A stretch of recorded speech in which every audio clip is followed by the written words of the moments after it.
Welcome to our video this week. I'm going to cover a timely topic, and it is the end of the year. It's the end of 2024, and so I hope this will be helpful now and maybe all of 2025 or wherever you may find this video in the future. And it's a hot topic among podcast world, media world throughout this year, and I haven't addressed it directly on the channel, but I think this is the perfect time to do it. So the question is, what is a podcast now? And the reason this has been hotly debated all year long in the podcast sphere and the media world and the advertising world is because podcasts are about 20 years old and they've become many, many, many things. And the original term and the original idea of what a podcast was has changed so dramatically that people are creating all kinds of interesting media creations and calling them podcasts. And that's not a bad thing, but it does bring up the question, like, what is a podcast now? Because podcasts can be audio, they can be video, they can be long, they can be short, they can be narrative, they can be journalistic, they can be chat shows, they can be super highly produced or not produced at all, they can be professional, they can be hobby, they can be easily found or private, they can have a paywall or they can be free. They can literally cover any topic. You can have as many people or as few people. You don't even have to have a human host a show anymore, right? Like you could have an AI persona be the host of a show. Podcasting literally can be anything now, and that term is kind of being used to describe almost anything. And I have this conversation all the time with clients and with friends and peers in the industry, but I wanted to offer this to you on the YouTube channel because I think going forward into next year and into the future chapter of media creation, especially in kind of the world of online media that doesn't really have gatekeepers, it's really helpful to understand what a term means versus what it used to mean and kind of how to strategically use its current connotation smartly. Because right now, if you share with someone, whether like in your professional bio or just casually, yeah, I'm a podcast host, most people will think like, oh, you sit down once a week and have a recorded conversation on a microphone that's maybe also videoed that you put out for free on podcast apps and YouTube, and you probably have conversations with somebody about whatever you're an expert in or whatever your thing is. And that might be true, but you might have a totally different take on podcasting and people might not realize what you're talking about if what you're doing is like a 5-minute daily show with meditations and mindfulness tips for your paid community. You could still call that a podcast, but people would have no idea that's what you're saying if that's what you were doing. The more important thing and the more strategic thing to think about here is if podcasting started as some guys in their garages kind of fiddling around with microphones and then sort of figuring out how to publish on iTunes back when iTunes is the thing, that had such like a Wild West guerrilla, just very underground feel to it. And podcasting now is considered like a mainstream media format that A-list celebrities host, major networks, hundreds of millions of dollars are put as a price tag on the biggest shows, bought and sold between platforms and networks and publishers. It's just a totally different medium now. And so I want to empower you going forward, whether you're working inside of a big company or a brand and trying to figure out media strategy and should I try and pitch a podcast to my executive team or my marketing team, or should I pitch a YouTube show, or what should I call it?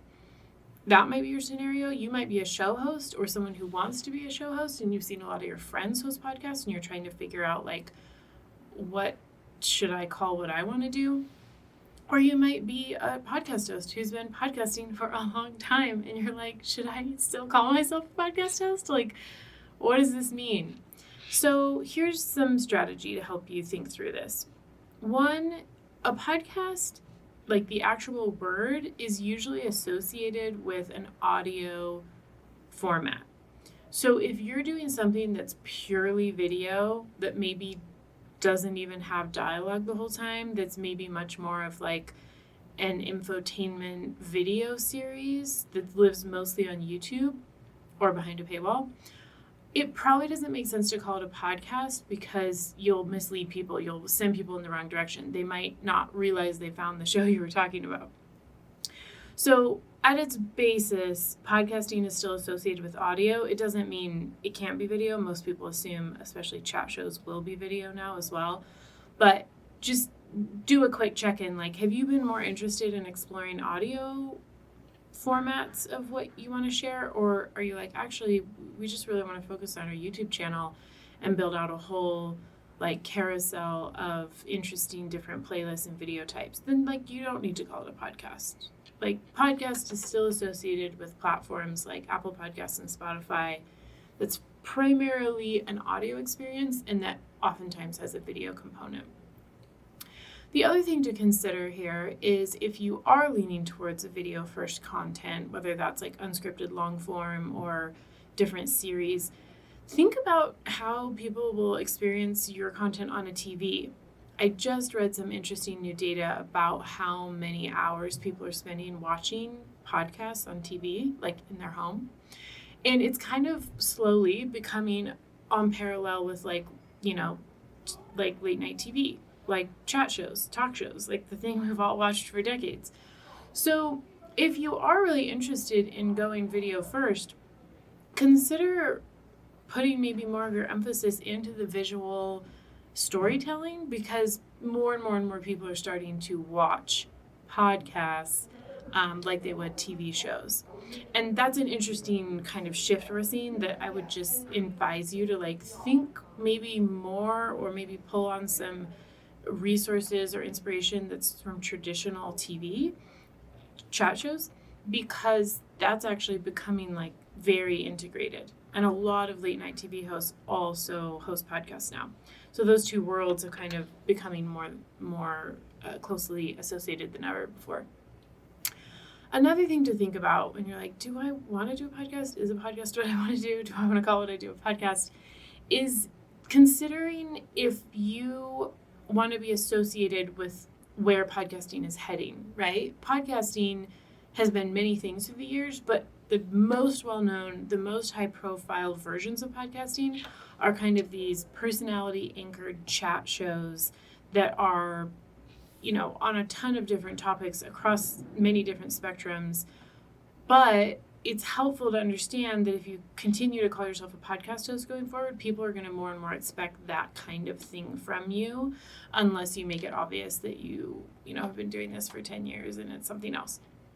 So if you like the idea of being associated with other high-profile podcast hosts and you want that to be what comes to people's mind when you tell them what you do, like, call yourself a podcast host. And if you realize, like, actually, I'm really feeling pulled more towards this other kind of content that doesn't really fit in that chat show or journalistic style, long-form audio content, you can call it whatever you want. But maybe a podcast doesn't make the most sense anymore. Maybe it's not something you're going to put on Apple Podcasts or listed as a podcast on Spotify.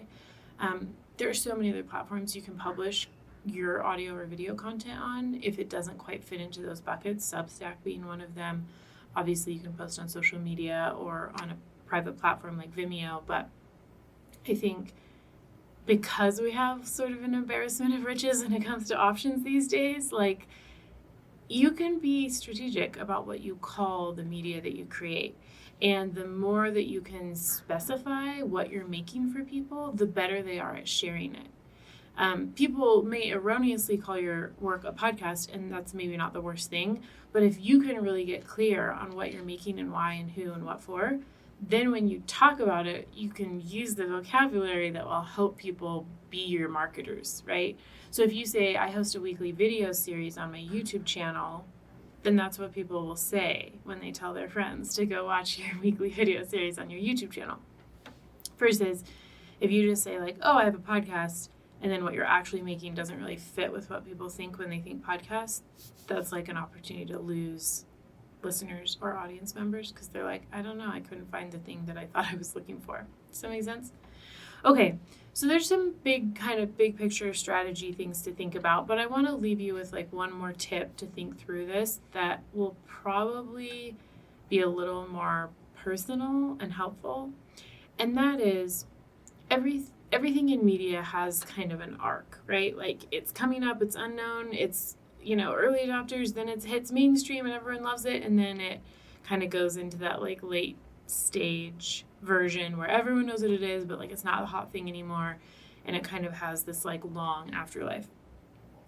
And podcasting is still considered really new in its arc, but it's no longer like super early stage. It's kind of hit mainstream.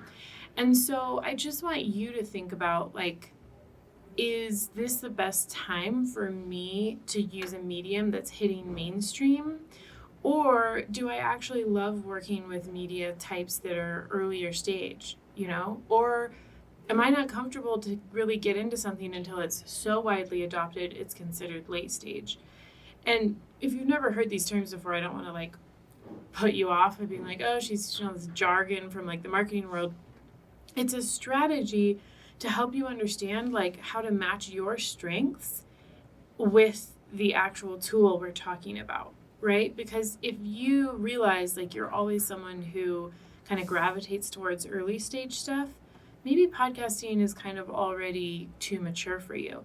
But if you realize like I actually don't like to adopt new tools or platforms or ways of communicating until they're so well established that I don't have to do any explanation, maybe you want to wait a little bit, because podcasting is not going anywhere. It's evolving and maturing and getting more money behind it. And it's going to keep doing that for several more years. And it'll keep becoming something else.